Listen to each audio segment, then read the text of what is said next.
來自德國嘅經典書寫藝術 Kaweco Dia2， 筆頭同埋筆尾都有一個 Kaweco 嘅 logo， 而筆尖呢，喺鋼筆呢係有5種嘅 size， 由 EF、F、M、B 同埋 BB。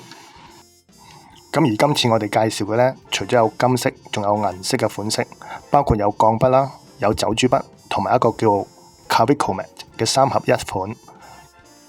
Dia 系列誕生於1921年，經歷好多次嘅復刻。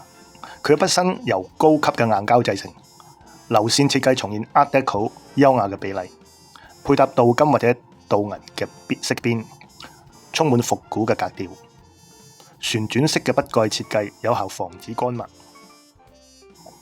我手頭有一支銀色嘅 Rollerball，咁我就打開俾大家睇下啦。